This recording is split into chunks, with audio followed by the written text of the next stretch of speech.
بسم اللہ الرحمن الرحیم. آج اگین پاکستان اسٹاک ایکسچینج سے ریلیٹڈ بہت ہی امپورٹنٹ ویڈیو لے کے آئے جس میں آپ لوگوں کو ویکلی ریویو کر کے بتاؤں گا کہ یہ جو لاسٹ ویک گزرا ہے وہ کس طرح کا گزرا ہے اور آنے والے ویکس میں کیا ہو سکتا ہے. یہ چیزیں آپ لوگوں کے لیے سمجھنا بہت ضروری ہیں.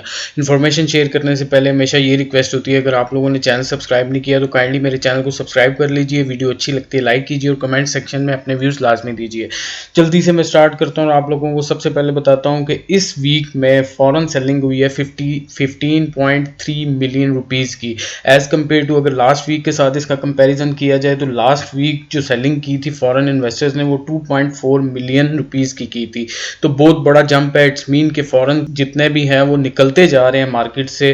بہت زیادہ سیلنگ ہوئی ہے. سیلنگ کا کافی سارا پریشر رہا ہے اس دفعہ. حالانکہ جس ٹائم مارکیٹ اوپن ہوئی تھی اور پازیٹیو نوٹ میں اوپن ہوئی تھی آپ لوگوں کو پتا ہے کہ پرائم منسٹر عمران خان نے ایز ڈاؤن کیا تھا لاک ڈاؤن, اکنامک ایکٹیویٹی بڑھی تھی. لیکن آن دا ادر ہینڈ اگر آپ لوگ دیکھیں گے آپ لوگوں کو نیوز سے پتہ لگا ہوگا کہ پاکستان میں کرونا وائرس کے کیسز ایک دم سے بڑھنا سٹارٹ ہو گئے تھے جس کی وجہ سے انویسٹر کنفیوز ہو گیا تھا. انویسٹر کے سینٹیمنٹس کو ہٹ کیا تھا اس نے. اب کون سی ایسی چیزیں تھیں جنہوں نے انویسٹر کے کانفیڈنس کو واپس لانے کی کوشش کی ہے اس ویک میں. یہ چیزیں آپ لوگوں کے لیے سمجھنا بہت ضروری ہے تاکہ آپ لوگ ان چیزوں کو فالو کیجئے اور نیکسٹ ویکس میں اگر آپ یہ چیزیں فالو کریں گے تو انشاءاللہ آپ لوگوں کو اپنی انویسٹمنٹ پہ اچھے ریٹرنز آنے کے زیادہ چانسز ہیں. تو سب سے پہلے بجٹ ریلیٹڈ نیوز جو بھی آ رہی ہے, جو بھی بجٹ سے ریلیٹڈ نیوز آ رہی ہے وہ بہت زیادہ امپیکٹ کر رہی ہے پاکستان اسٹاک ایکسچینج کے انویسٹرز کے سینٹیمنٹس کو ہٹ کر رہی ہے. اس کے بعد میں آپ لوگوں کو بتاؤں کہ انٹرنیشنل مارکیٹ میں جو آئل پرائسز انکریز ہوئی تھی وہ اس ویک بھی کنٹینیو رہی ہیں. لیکن ایک دن جس ٹائم مارکیٹ میں انٹرنیشنل مارکیٹ میں آئل پرائسز ڈیکریز ہوئی تھی تو اس میں آپ نے دیکھا تھا کہ آئل اینڈ گیس جو سیکٹر تھا وہ ڈیکریز ہونا سٹارٹ ہو گیا تھا. اس میں انویسٹرز کے سینٹیمنٹس نیچے گئے تھے جس کی وجہ سے اس نے بڑا زیادہ امپیکٹ کیا تھا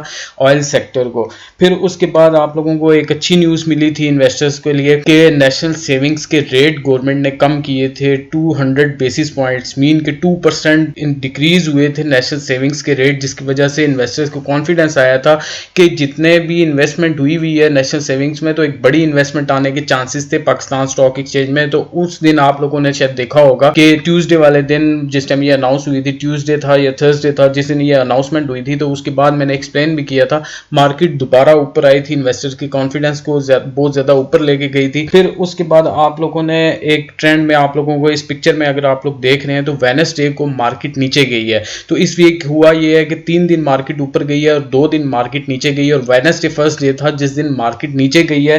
یہ مارکیٹ نیچے جانے کی سب سے بڑی وجہ یہ بنی تھی کہ روپی ڈی ویلیو ہوا تھا. روپی کی جو ویلیو تھی وہ کم ہوئی تھی ایز کمپیئر ٹو ڈالر جس کی وجہ سے انویسٹرز کے سینٹیمنٹس کو بہت زیادہ ہٹ کیا تھا. پھر بجٹ سے ریلیٹڈ نیوز کتنی امپورٹنٹ ہوتی ہے یہ آپ لوگوں کے لیے سمجھنا بہت ضروری ہے. فرائیڈے والے دن جو لاسٹ ڈے تھا, اگر آپ لوگ مارکیٹ کو فالو کرتے ہیں تو آپ لوگوں کو پتا ہوگا کہ لاسٹ جو ٹریڈنگ ڈے تھا اس ویک کا اس میں مارکیٹ اوپر گئی تھی اور اس کی سب سے بڑی وجہ یہ تھی کہ گورنمنٹ نے بجٹ سے ریلیٹڈ ایک نیوز شیئر کی تھی جس میں یہ تھا کہ 1.3 ٹریلین روپیز ڈیولپمنٹ کے لیے اس بجٹ میں مختص کیے جائیں گے جس نے انویسٹرز کے سینٹیمنٹس کو واپس لانے میں بہت زیادہ مدد دی تھی.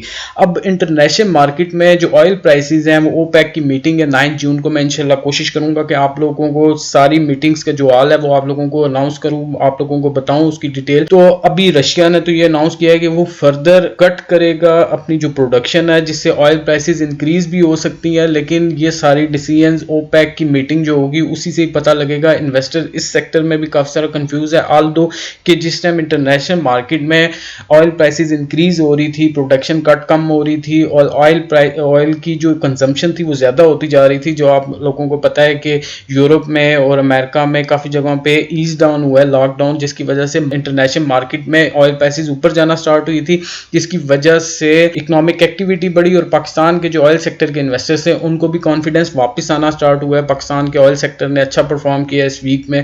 پھر اس کے بعد بینکنگ سیکٹر جو کافی ٹائم سے انڈر پریشر تھا اس ویک اس نے اچھا پرفارم کیا, آلدو کہ فورن سیلنگ اس میں کافی زیادہ کی ہے. جو فورن انویسٹرز ہیں انہوں نے بینکنگ سیکٹر سے کافی سارا پیسہ نکالا ہے کیونکہ انڈر پریشر ہے. ان لوگوں کو بھی پتا ہے کہ کرونا وائرس کی وجہ سے کچھ بھی ہو سکتا ہے, دوبارہ لاک ڈاؤن لگ سکتا ہے جس کی وجہ سے اکنامک ایکٹیویٹی کم ہو سکتی ہے اور بینکنگ سیکٹر کافی سارا انڈر پریشر ہو سکتا ہے. اور اس کے بعد جو میں آپ لوگوں کے لیے یہ جو چیزیں میں آپ لوگوں کو بتاتا ہوں یہ بہت ضروری ہے آپ لوگوں کے لیے سمجھنا. میں بریفلی کوشش کرتا ہوں کہ آپ لوگوں کو ون بائی ون کوئی ایسی چیز بتاؤں اور آپ لوگوں کو اس سے فائدہ ہو. اور لاسٹ ویک جو میری ویڈیوز تھی اس ویک کی آپ لوگوں نے اگر مجھے فالو کرتے ہیں آپ لوگوں کو پتہ ہے کہ میں ایک ایک پوائنٹ آپ لوگوں کو